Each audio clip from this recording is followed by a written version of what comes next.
여러분 안녕하세요. 오공쌤이에요. 자, 이번 시간에는 중3 여러 가지 인수분해 중에서 이렇게 화면에 보이시는 것처럼 식이 굉장히 길고 미지수도 3개나 돼요. 이것을 어떻게 인수분해 하는지 한번 접근 방법을 알아보도록 할게요.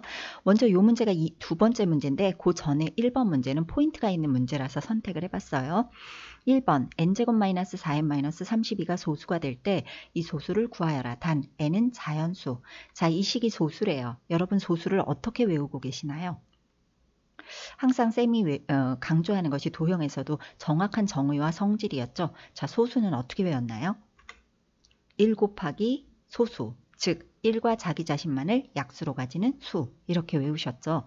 자, 그래서 이렇게 곱셈식으로 1 곱하기 소수 자신이어야 하는 거예요. 그럼 이게 소수라면 이것도 쪼개서 몇 곱하기 몇, 1 곱하기 몇, 이걸 쪼갠다는 얘기는 인수분해 한다는 얘기죠. 인수분해가 다행히 쉽게 됐고요. 1 곱하기 소수일 수도 있고 소수 곱하기 1일 수도 있기 때문에 이렇게 n-8이 1일 수도 있지만 n 플러스 4가 1일 수도 있어요. 따라서 이때의 n은 9, 이때의 n은 마이너스 3인데 n은 자연수라고 했기 때문에 n은 9예요. 그래서 이 식에 n에 9를 대입하면 답은 13이 돼요. 여러분이 이 문제를 풀 수 있는 포인트는 소수라는 개념을 정확하게 알고 외우고 있느냐라는 거죠. 그죠? 자, 이제 두 번째 문제를 풀어보도록 할게요. x 플러스 y 플러스 z는 a, yz 플러스 zx 플러스 xy는 b. 그리고 이렇게 긴 식을 a, b에 관한 식으로 나타내어라 했어요. 물론 뒤에 있는 이 긴 식을요. 이 앞에 있는 식으로 표현을 해야 하기 때문에 이 식을 이렇게 만들기 위해서는 쪼개죠. 어떻게? 인수분해로. 그런 생각까지는 할 수 있어요. 그런데 그렇게 할 거예요, 쌤도. 그런데 그 전에 조금 쉽게도 생각을 해볼 필요가 있어요. 좀 쉽게 푸는 사람이 사실은 제일 수학을 잘하는 사람이거든요. 자, 이 식은요. 1차식의 합이에요. 1차들의 합. 요것은 2차들의 합이고 요거는 3차의 합이죠. 2차 곱하기 1차는 3차잖아. 모두가 3차야. 그런데 3차를 1차와 2차로 표현하라고? 그 말은 1차와 2차를 어떻게 해야 3차가 되나요? 곱해야 3차가 되죠. 자, 그렇다면 혹시 답이 A, B가 아닐까? 그래서 곱해봤어요. 그랬더니 진짜 답이 나와요. 이렇게. 그래서 이렇게 답이 나오거든요. 이렇게 꼭 풀으라는 얘기는 아니고요. 언제나 쉽게 풀도록 생각의 전환을 해보자. 문제를 보면 좀 요령껏 푸는 방법이 없는지 생각 좀 해보자라는 거죠. 자, 이렇게도 답이 나오는데 서술형 답안지처럼 한번 풀어볼게요.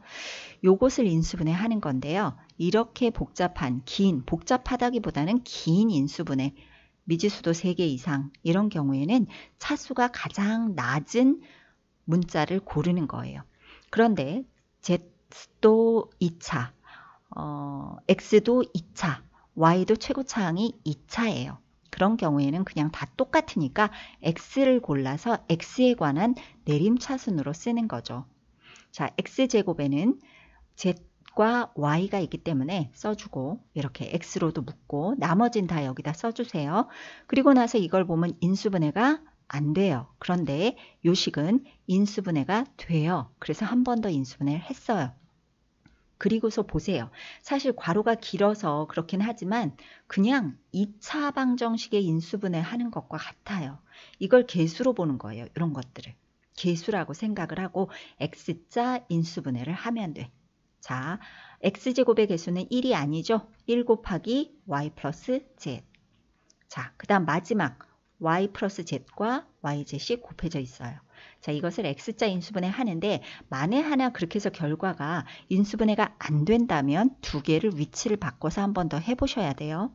이렇게 곱해서 쓰고 그걸 합하니까 그게 뭐가 돼야 되냐 하면 X항의 개수와 같아야 되는데 똑같아요. 그래서 인수분해 제대로 한 거야. 그럼 어떻게 써주느냐? 이렇게 항 하나 써주고 이렇게 하나 써서 두 개를 곱셈으로 연결해 주면 되는 거죠. x의 개수가 1이라는 뜻이기 때문에 이것은 x 플러스 y 플러스 z. x의 개수가 y 플러스 z이죠. 요거는. 그래서 y 플러스 zx 이렇게 묶어주고 x 플러스 yz. 이거를 이렇게 암산으로 전개해주면 똑같아져요. 그래서 이 답은 A, B가 답이에요. 어떠세요? 긴 식, 복잡하다기보다는 긴 식들, 미지수가 여러 개 있고 이러면 차수가 가장 낮은 문자를 골라서 내림차순으로 정리하면 바로 그것이 다시 인수분해가 되게끔 되어 있어요. 문제들이 모두. 그래서 그걸 꼭 기억을 해주시면 돼요. 오늘은 간단히 끝났네요. 오늘이 코로나19가 급증한 날이에요. 정부와 국민이 모두 잘 대처했고 모두 굉장히 열심히 조심했음에도 불구하고 그것이 한순간에 무너졌어요. 어느 지방의 한 종교 집단 때문에 이웃 국가들에 비해서 비교적 잘 대처해 왔다라는 우리들의 믿음, 그런 것, 자부심 같은 것이 무너진 날이죠. 사실 쉽게 지킬 수 있는 것을 못 지키는 걸 보면 항상 어린이나 학생이 아니라 어른들인 경우가 많았어요. 이번도 마찬가지고요. 뭐 이왕 이렇게 된 건 어쩔 수 없지만 여러분들은 뭐가 옳고 뭐가 그른지 잘 구분할 수 있는 학생들이고 그렇기 때문에 앞으로도 여러분들은 이렇게 남에게 크게 패기치는 걸 좀 부끄러워할 줄 아는 어른으로 자라시기를 바래요. 뉴스에는 이분들이 심지어 갑갑하니까 집에 가겠다고 병원에서 또 한바탕 소란이 일었었다고 하더라고요. 지금 감염된 상태에서. 정말 부끄러운, 어른으로서 부끄러운 모습이에요. 잘 마무리가 됐으면 좋겠네요. 다음 시간에 또 좋은 동영상을 가지고 여러분을 찾아뵐게요. 열심히 공부해 주시고요. 다음 시간에 봬요.